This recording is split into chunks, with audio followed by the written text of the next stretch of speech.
창세기 41장 17절에서 40절 말씀 가지고 하실 일을 보이시는 하나님이라는 제목으로 함께 은혜 나누겠습니다. 요즘 굉장히 핫한 이 화가 중에 영국의 뱅크시 예명입니다. 뱅크시라는 사람이 있는데요. 이 사람은 얼굴도 알려지지 않고 굉장히 독특한 이 예술 활동을 합니다. 사람들이 이 사람이 진짜 누군지를 몰라요. 가면을 쓰고 나타나거나 이런 식으로 해서 대중에게 나타나는데 그 그림들을 보면 어느 날 밤에 갑자기 벽에다가 도시에 있는 한 벽에다가 이렇게 그림을 그려놓고 사라집니다. 그러면 그 그림이 막 비싸게 팔리고 이러는 그런 기행을 일삼는 사람이고요. 한 번은 또 자신의 그림을 그려가지고 보통 이 사람이 요즘 가장 비싸게 팔리는 그림을 그리는 사람인데 그것을 뉴욕 맨하탄의 그 공원 센트럴 파크인가요? 그 공원에 있는 노숙자에게 자기가 그린 그림을 갖다 주면서 이거를 무조건 200불에 팔라고 주문을 해가지고 그것을 팔게 하고 그 돈은 당신이 쓰라고 하는 그런 기행을 일삼는 독특한 화가입니다. 이름이 뱅크시, 예명이 뱅크시인데요. 그 사람이 그린 그림 중에 모바일 러버스라는 제목의 그림이 있습니다. 이 그림은요, 영국의 브리스톨이라는 지역에 이 유스 클럽이 있는데 그 유스 클럽이 이제 청소년들을 이렇게 선도하고 그들에게 뭘 가르치고 하는 그런 클럽인데 그 클럽이 거의 문을 닫게 생긴 겁니다. 그런데 그 클럽이 이제 돈을 못 내서 문을 닫게 생겼는데 밤사이에 이 뱅크시라는 사람이 그 클럽 도어에다가 이 그림을 그렸어요. 그 그림이 바로 모바일 러버스라는 그림인데요. 한번 보실까요? 이런 그림입니다. 이 두 연인이 이렇게 허그를 하고 있는데요. 그 중에 허그하는 와중에도 서로 폰을 들고 바라보고 있는 그러한 장면입니다. 아마도 스마트폰에 중독된 이 현대를 풍자하는 그림이 아닌가 생각을 합니다. 이 덕분에 이 그림을 놓고 이 시가 자기네 거다, 이 브리스톨이라는 도시가 자기네 거다라고 그러고 저 클럽 운영하는 주인은 아니다, 내 거다라고 하는데 뱅크시라는 화가가 이거는 그 클럽 주인에게 내가 그려준 선물이다라고 하면서 그런 분쟁이 정리가 됐다고 합니다. 덕분에 저 유스 클럽은 망하지 않고 지금도 건재히 청소년들을 도울 수 있는 그런 클럽이 됐다고 하네요. 여하튼 이러한 이 그림에 나오는 제가 오늘 말씀드리고 싶은 건 바로 저 스마트폰입니다. 이 최초에 발표된 스마트폰은요 1992년에 IBM에서 사이먼이라는 이 폰이 나왔는데 지금의 이 스마트폰하고는 굉장히 다른, 옛날에는 PDA라 그래가지고 요만한 패드에다 이렇게 글도 쓰고 이런 그런 거였거든요. 그게 최초로 나온 거고요. 93년에 애플이 뉴턴 메시지 패드를 출시했고 1999년에 삼성전자가 애니콜 풀터치 PDA 폰을 이렇게 생산해냈다고 합니다. 그러면서 오늘날 같은 저희들이 쓰는 이러한 이 전화도 되고 이런 컴퓨터와 기능이 흡사한 이러한 폰이 나온 거는 2000년대에 들어서 나오게 됐다고 해요. 그래서 가만히 생각해 보니까 여러분 생각나십니까? 2000년대지만 그때 폰이 나왔지만 처음에 나온 디지털 폰들은 여러분 크기가 이만해가지고 거의 무전기 수준이었잖아요. 그래서 막 사람들이 뭐라고 놀렸냐면 그건 흉기다, 치안이 나타나면 그걸로 때려도 되겠다 이러면서 놀렸는데 지금은 한 손에 들어가는 아주 굉장히 가벼운 폰이 됐고 거의 기능은 컴퓨터 같은 기능을 하지 않습니까? 그런데 이 폰이 이렇게 발전하기까지 불과 걸린 시간이 20년밖에 안 된다는 거예요. 불과 20년 만에 우리 손에 이러한 폰들이 들어온 거죠. 이 재미있는 것은요, 현대 우리가 누리고 있는 문명의 이런 기술들, 이런 전자기기들이요 사실은 벌써 수십 년 전에 이 공상과학 영화나 아니면 무슨 어린이들이 보는 만화에 이미 어떻습니까? 예측되고 예상되고 상상했던 그러한 어떤 기기들인 것입니다. 예를 들면 날아다니는 자동차, 얼마 안 있으면 아마 그게 우리의 모든 사람들이 타고 다니는 그러한 교통수단이 될 수 있을 것입니다. 그리고 무인 자동차, 이미 무인 자동차는 실용화 단계에 거의 와 있죠. 다만 이제 여러 가지 경제적인 문제나 이 기업들 간의 어떤 이익이 다툼으로 그게 허락되지 않고 있는 상황으로 알고 있고요. 그 다음에 또 영상통화, 옛날에 만화 같은 데는 공상과학 영화 보면은 영상으로 서로 대화하는 게 정말 꿈 같은 일이었는데 지금은 당연한 일이 됐고요. 그리고 또 심지어 4D TV라고 아십니까? 여러분 저기 캘리포니아에 있는 뭐 유니버설 스튜디오에 가면요 영화를 보는데 영화에서 막 이 애벌레 같은 뭐 곤충들이 나서 막 애니메이션이 되는데 그 애니메이션에서 그 곤충이 방구로 뿡 하고 끼면요 갑자기 의자 밑에서 냄새가 푹 하고 올라와요. 그리고 또 그 곤충이 물총을 쫙 쏘잖아요. 그럼 앞에서 갑자기 물이 쭉 하고 얼굴에 나옵니다. 얼마나 깜짝 놀라는지 몰라요. 이걸 4D라고 하는데 우리 TV도 그렇게 될 날이 멀지 않았다라고 합니다. 여러분 이런 거 보면요 앞으로 다가올 세대가 어떻게 변할 거라는 걸 알면은 여러분 우리 부와 명예를 거머쥘 수 있을 것 같지 않습니까? 여러분 미래가 어떻게 될 것만 좀만 알면은 굉장히 우리에게 많이 유리할 것 같아요. 이 고인이 되신 우리 원로 목사님이신 박희민 목사님이 저에게 그러더라고요. 당신은 우리 교회 어린이들을 위해서 늘 기도한대요. 그래서 어떻게 기도하세요? 그랬더니 노벨상을 받는 아이들이 나왔으면 좋겠다라고 기도하신다고 해요. 정말 그랬으면 좋겠어요. 아멘이죠. 만일 누군가가 여러분 저와 여러분에게 앞으로 시대가 이렇게 흐를 것이고 이게 전망이 좋다라고 정확히 알려준다면 여러분 어떻게 하시겠습니까? 빚을 내서라도 그러한 곳에 투자를 하고 준비를 하지 않겠습니까? 그런데 놀랍게도 오늘 성경에 보니까 바로 앞으로 어떤 일이 벌어질지에 대해서 정확히 말씀해 주시는 분이 계십니다. 바로 누구십니까? 온 우주를 주관하시는 하나님이십니다. 하나님은요, 하나님 당신께서 우주를 주관하시면서 앞으로 어떤 일을 하실지를 보여주시는 분입니다. 오늘 보면요 25절 그리고 28절 그리고 39절 한번 보실까요? 25절에 보니까 하나님이 그가 하실 일을 바로에게 보이심이니이다. 28절에도 보니까 하나님이 그가 하실 일을 바로에게 보이신 다음이 이것이라. 39절에도 보니까 이 모든 것을 내게 보이셨으니, 하나님이 이 모든 것을 내게 보이셨으니 라고 나옵니다. 하나님은요 그냥 하실 일을 하시는 분이 아니라 같이 동역하는 우리 인간에게 그것을 알려주시고 보여주시는 분입니다. 그래서 창세기 18장 17절 보면요 같이 한번 읽어보겠습니다. 여호와께서 이르시되, 그렇습니다. 여러분 이 장면 아시다시피 하나님이 소돔과 고모라에 가서 그 소돔과 고모라를 멸망시키기 전에 아브라함에게 나타나셔서 내가 하려는 것을 아브라함에게 숨기겠느냐라고 하시면서 아브라함에게 알려주시는 장면입니다. 그래서 아브라함은 그 덕분에 하나님과 딜까지 할 수 있었죠. 50명, 45명, 40명, 30명, 20명, 10명까지 딜을 했던 그런 장면이 우리 기억 속에 있지 않습니까? 심지어 아모스 선지자는요 이렇게 단호하게 말했습니다. 아모스 3장 7절에 보면 주 여호와께서는 자기의 비밀을 그 종 선지자들에게 보이지 아니하시고는 결코 행하심이 없으시리라 라고 말씀했습니다. 하나님께서는 반드시 당신의 선지자들에게 하실 일을 보여주시고 일을 행하신다라는 거예요. 그러니까 어떤 일을 하시든지 간에 이 지구에 있는 영적으로 깨어있는 누군가는 그 하나님이 하실 일을 느끼고 알고 있다라는 것입니다. 자, 그렇다면은 오늘 본문에 나오는 바로가 바로 그 선지자인가? 그렇습니까? 아닙니다. 사실 바울은 그저 하나님의 도구였을 뿐입니다. 왜냐하면 요셉을 애굽의 총리로 세울 수 있는 사람은 바로밖에 없기 때문에 하나님께서 그를 도구로 사용하신 겁니다. 실제로 꿈을 바로에게 하나님이 보여주셨지만 바로가 그 꿈의 내용을 압니까 모릅니까? 몰라요. 그러니까 봐도 본 것이 아니죠. 사실 이 꿈은 누구를 위한 꿈입니까? 그렇습니다. 요셉을 위한 꿈입니다. 요셉으로 하여금 이 꿈을 듣게 하고 요셉으로 하여금 이 꿈을 풀어서 알게끔 하려고 하는 하나님의 이 방법이었던 것입니다. 그리고 39절 보면요 바로도 그 사실을 알고 이렇게 고백합니다. 요셉에게 이르되 하나님이 이 모든 것을 내게 보이셨으니, 하나님이 이 모든 것을 너에게 보였다.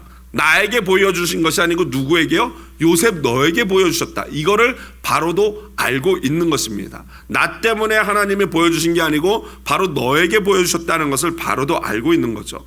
결국에는 아모스 선지자의 말, 주 여호와께서 자기의 비밀을 그 종 선지자들에게 보이지 아니하시고는 결코 행하심이 없다라는 말에 의하면요, 결국에는 아브라함과 요셉도 하나님의 선지자다라고 할 수 있는 것입니다. 자, 그렇다면은 바로에게 보이신 하나님이 하실 일이 과연 무엇입니까? 여러분 아시다시피 꿈의 내용은 우리가 잘 알고 있습니다. 오늘 시간 관계상 읽지는 않았지만요, 바로가 꾼 꿈은 두 가지인데, 첫 번째는요, 암소, 살찌고 아름다운 암소 7마리가 나일강에서 올라옵니다. 그런데 그 뒤에 흉하고 파리한 아주 마르고 비틀어진 아주 무섭게 생긴 암소 7마리가 올라오더니 그 암소 7마리를 잡아먹습니다. 여러분, 소가 원래 어떤 동물입니까? 초식 동물이죠. 채식하는 녀석들인데, 같은 소가 소를 잡아먹으니 이게 얼마나 호러입니까? 호러 영화죠. 완전 나이트메어예요. 악몽을 꾼 겁니다. 그러니까 그런데 그것들이 잡아먹었는데, 잡아먹었으면 배가 부르고 살이 쪄야 되는데 여전히 흉하고 파리한 아주 말라 비틀어져 있는 상태인 것입니다. 너무 놀라서 꿈을 깼어요. 다시 또 잠이 들었는데 이번에는 한 줄기에서 무성하고 아주 충실한 7개의 이삭이 났습니다. 그런데 곧 이어서 가늘고 동풍에 마른 이삭이 나오더니 그 이삭들이 또 살찐 이삭을 잡아먹습니다. 꿈이죠, 이거 완전히. 이 내용을 두 가지를 연거푸 꾸니까 이 바로가 마음이 아주 그냥 번민이 가득한 거예요. 여기서 이 이집트에서는요, 이 숫소가 바로 농사하는 법을 발명한 애굽의 주신인 오시리스라고 합니다. 여러분, 그래서 애굽에 왜 피라미드 그런 데 보면 벽화에 보면은 소가 이렇게 신처럼 돼 있는 그림이 있지 않습니까? 그게 바로 오시리스입니다. 그리고 암소는요, 달의 신이라고 해서 이시스를 상징합니다. 그러니까 암소는 결국에는 풍년, 농사와 관련된 일을 상징하는 존재인 것이죠. 결국에는 이 꿈은 하나인데 요셉의 해몽에 의하면은 7년 동안 아주 풍년이 대작이 나다가 그 이후에 바로 이어서 7년에 또 흉년이 드는데 그 흉년이 앞에 풍년을 잊어버릴 정도로 힘들고 어려운 이 흉년이 될 것이다 라는 예고예요. 그리고 실제로 이집트 남부 시에일에서 출토된 그 문서에 의하면요, 주전 2세기 조세르 시대 때 바로 이 7년에 해당하는 흉년이 있었다라는 기록이 있습니다. 그것이 바로 오늘 이 본문의 기록인지는 모르겠지만 분명히 그러한 흉년에 대한 기록이 발견되어졌다고 합니다. 여하튼 이것을 두 번이나 꾼 것은 요셉의 해석에 의하면은 하나님이 이것을 반드시 그리고 속히 행하실 것이다 라는 경고인 것입니다. 그래서 요셉이 바로에게 대안을 제시합니다. 첫 번째로는 바로의 권위를 위임받은 총책임자를 세우십시오. 두 번째는 그 책임자 밑에 감독관을 세우십시오. 그리고 세 번째는 그 감독관들이 각 지역에 있는 성들을 주관하게 하되 그들이 풍년이 든 7년 동안 이 걷어들이는 곡물의 5분의 1, 그러니까 20%를 차곡차곡 저장하게 하라는 것입니다. 그것을 애굽의 이 이집트의 파라오가 있는 중앙으로 모여들이지 않는 이유는 왜겠습니까? 나중에 흉년이 들었을 때 그것을 다시 분배하기 위해서는 각 지역의 저장 창고들이 있어야지만 원활하게 그 곡물을 이렇게 배분할 수 있기 때문에 각 지역에다가 저장 창고를 만들라라고 요셉이 말했던 것입니다. 굉장히 좋은 아이디어죠. 지혜로운 아이디어입니다.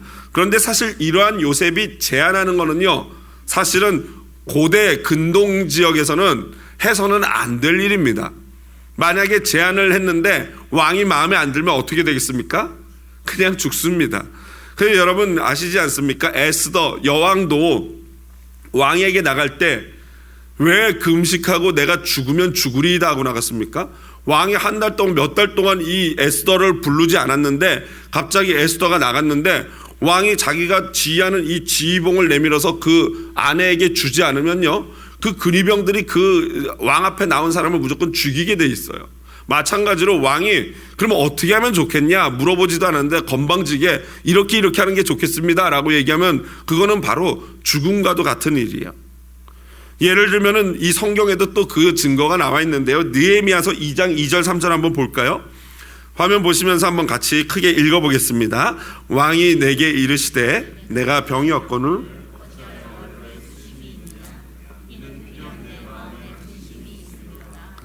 그때 내가 크게 두려워하여 왕께 대답하되 왕은 만세수를 없어서 내 조상들의 묘실이 있는 성읍이 이제까지 황폐하고 성문이 불탔사오니 내가 어찌 얼굴에 수심이 없사오리이까 하니.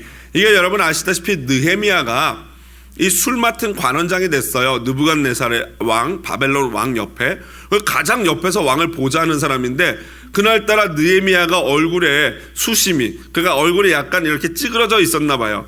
조상 이 가족들을 생각하고 이 자기 민족들을 생각하니까.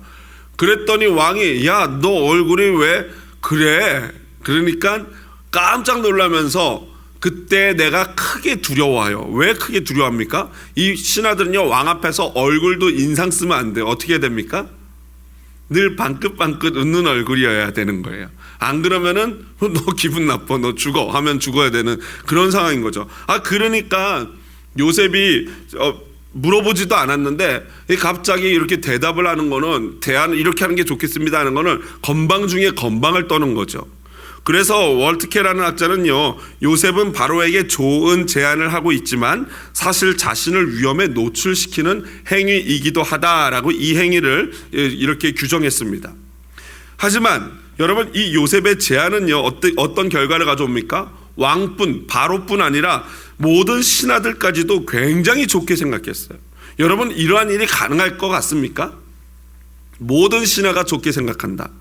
여러분, 제발 지금 우리 대한민국과 이 미국에 그런 일이 있었으면 좋겠어요. 누가 뭘 제안하면은 모든 신하들이 그거 좋다라고 제발 의견 일치 좀 봤으면 좋겠는데, 우리나라 국회에서 그 모든 어떤 의견도 일치를, 야와 여와 이 정부가 일치를 보는 의견이 없어요. 그런데 오직 하나, 국회의원들 일치 보는 의견이 30분 만에 굉장히 만장일치로 통과하는 의견이 있는데 뭘까요? 국회의원들 월급 올려주는 거래요. 그거는 30분 만에 그거 좋은 생각이다 하면서 여야가 한마음이 되어서 30분 만에 통과를 한다고 하는데, 그런 일은 없어요, 여러분. 왜 그렇습니까? 이 사람이 사는 곳에 이 모든 신하들이 얼마나 이 요셉이 이제는 이 경쟁의 대상이고 얼마나 이 불편한 사람이겠습니까? 그런데도 모든 사람이 좋게 생각했다는 것은요, 이것은 하나님 하실 일을 보이시는 하나님의 역사하심인 줄로 믿습니다. 하나님이 하실 일을 보여줬고 해야 할 일을 또 보여주셨기 때문에 이런 일이 벌어지는 거예요. 여러분, 교회나 가정, 어떤 단체든지요, 가만히 보면은 정부도 마찬가지고 나라도 마찬가지고 투덜이 스머프들이 있어요. 투덜투덜 뭐만 하면 무조건 투덜투덜 툴툴툴툴 하면서 막 침 튀기시는 분들이 계시는데, 문제 제기는 많이 있습니다. 그러나 문제는 뭐예요? 그거에 대한 대안, 적절한 대안, 모든 사람이 만족할 만한 대안은 없이 무조건 흠집 내기만 하는 그러한 존재들이 있어요. 여러분, 교회라는 공동체는요, 그렇게 문제를 보고 문제를 문제 삼는 사람이 있는 곳이 아니라 더 많이 생각하고 더 깊이 기도하고 그리고 나서 하나님께 지혜를 받아서 말을 해야 할 줄로 믿습니다. 그런 점에서 여러분들이 교회 리더십의 말씀을 듣고 순종을 해야 되는 이유는 뭐냐면요, 오늘 우리 교회에서 저보다 교회에 대해서 많이 생각하고 저보다 많이 고민하는 분 계실까요? 그러면 저랑 바꾸셔야 돼요. 저랑 직업을 바꾸셔야 돼요. 아마도 여러분들은 본인의 생업과 본인의 일에 대해서 많이 고민하고 많이 기도하고 하실 거예요. 그냥 저는 이게 제 생업이기 때문에 안 지나서나 교회 생각, 안 지나서나 님 생각이 아니라 교회 생각 계속 하고 있습니다. 그렇기 때문에 만약에 저보다 좋은 의견이 있으면 기도하시고 제발 알려주세요. 저 요즘 정말 답답합니다. 하나님, 이 교회를 어떻게 인도해야 될까요? 이게 새벽마다 제가 하나님께 부르짖고 하는 기도인데요. 진짜 요셉 같은 사람이 와가지고 저한테 임 목사님 이렇게 해서 이렇게 하면은 문제 없을 것 같습니다 해주시면 정말 제가 그분을 업고 다니겠어요. 정말 그러고 싶은 심정입니다. 여러분, 같이 기도하시고 같이 고민하시고 깊이 기도한 후에 저에게 조언해 주시기를 부탁을 드립니다. 요셉 같은 분은 제가 어떻게 해줘야 될까요? 여하튼 인장반지라도 빼서 드려야 될지 모르겠습니다. 기도해 주시기를 부탁을 드립니다. 자, 그렇다면은 어떤 사람이, 바로 제가 지금 원하는 이런 분들이 어떤 분들이 이렇게 하나님이 하실 일을 아는 분일까? 어떤 분들이 하나님이 이렇게 하실 일을 보여주는 사람일까?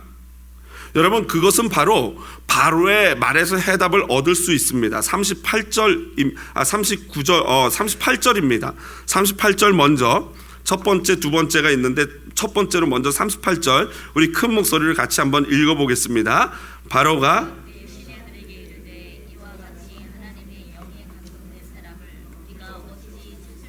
그렇습니다. 이렇게 하나님이 하실 일을 보여주는 사람은요, 어떤 사람이냐면요, 바로 하나님의 영에 감동된 사람이에요. 이 하나님의 영에 감동됐다라는 표현은 오늘 성경의 첫 번째로 등장하는 표현입니다. 그런데 이방인인 바로 왕이 보기에도 이 요셉에게는 범접할 수 없는 뭔가 특별한 능력이 있었어요. 그 특별함은 뭡니까? 바로 꿈을 해석하는 능력과 그 꿈을 해석할 뿐만 아니라 그거에 대한 대책, 대안까지도 제시한 겁니다. 그러니까 바로의 생각에도요, 그 수많은 그 똑똑한 이 신하들이 몰랐던 일을 이 히브리 노예 죄수가 이렇게 딱 단번에 알아채고 말하고 심지어 거기서 한 발자국 더 나가서 대안까지 제시하는 이것은 하나님의 영이 아니고서는 불가능하다라는 것을 안 것입니다. 그러면 여러분, 하나님의 영에 감동된 사람이란 도대체 누굽니까? 다른 사람이 아니에요. 바로 저와 여러분, 즉 성령의 사람인 줄로 믿습니다. 이 마지막 때에는요, 요엘서 2장 29절에 보면은 그때 내가 또 내 영을 남종과 여종에게 부어줄 것이며 라고 했어요.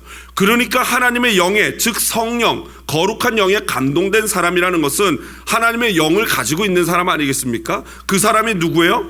바로 저와 여러분이라는 거예요. 그런데 답답한 게 뭡니까? 이렇게 하나님의 영을 가지고 있고 세상을 판단하고 세상에 나갈 것을 보고 세상에게 대안을 제시해야 될 우리 그리스도인들이 어느 때만 되면은, 우리 한국에서 주로 그렇다고 하는데요, 어느 때만 입시철만 되면은 어디를 찾아갑니까? 그렇지, 점집에 간대요. 아니, 세상 될 일을 알고 해석해줘야 될 그리스도인들이 어찌 점집을 갈 수 있겠습니까? 그래서 점집에 가서 권사님 하고 부르면 막 반이 뒤돌아본대요. 그리고 집사님 하면 나머지 또 반이 뒤돌아본대요.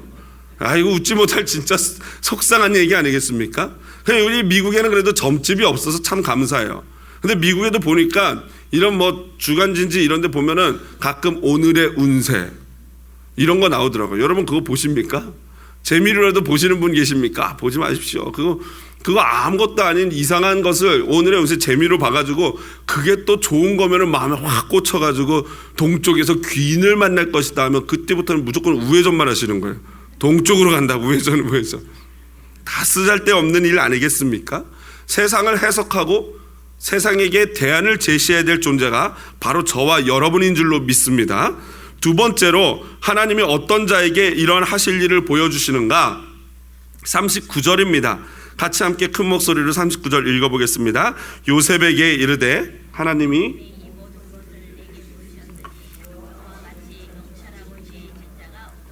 명철하고 지혜로운 사람, 그 사람에게 하나님이 하실 일을 보여주시고 해야 될 일을 알게 하신다라는 거예요. 여러분, 지금 세계 가장 최고 부자인 제프 베조스, 아마존 CEO 같은 경우에는요, 제 기사를 보니까 고등학교를 수석으로 졸업했대요. 플로리다에서. 그리고 프린스턴 대학에 와서 이제 이 물리학을 전공하고 물리학에 들어갔다고 합니다. 근데 물리학에 한 30-40명 정도 되는 같은 과 친구들이 있는데, 그 과에 들어갔더니 이 물리학 문제가 나오는데 너무 어렵다는 거예요. 그래서 이 제프 베조스 같은 이 천재도 한 12시간을 공부하고 해야지 문제를 이해하고 겨우 답을 내는데, 그 반 30-40명 중에 한 30명은요, 그냥 그 문제를 이렇게 보면서 그냥 바로 읽으면서 이해를 하고 바로 답을 내더라는 거예요. 그러면서 제프 베조스가 여기는 내가 있을 곳이 아니다 라고 생각하고 과를 컴퓨터 사이언스, 그러니까 컴퓨터 과학과로 옮겨서 지금의 제프 베조스가 됐다고 해요. 여러분, 그러면은 지혜와 명철이 있는 사람이 바로 아마존 CEO의 그 학교에서 그도 따라갈 수 없었던 서너 명 되는 그 천재들일까요? 아닙니다. 지혜롭고 명철한 자는요, 그런 천재들을 가리키는 게 아닙니다. 잠언 9장 10절 한번 볼까요? 이 중요한 말씀은 다 같이 크게 읽어보겠습니다. 여호와를, 다시 한번 읽어볼까요? 크게요. 여호와를 경외하는 것이 지혜의 근본이요 거룩하신 자를 아는 것이 명철이니라. 아멘입니까? 아멘이에요. 아멘. 여러분, 하나님을 사랑하고 하나님을 두려워할 줄 아는 요셉과 같은 사람이야말로 진짜 지혜롭고 명철한 자다라는 것입니다. 그런데 여러분, 이 지혜롭고 명철한 것의 최극상, 가장 최극치가 무엇이냐면요, 이사야서 11장 1절 3절에 잘 나와 있습니다. 한번 볼까요?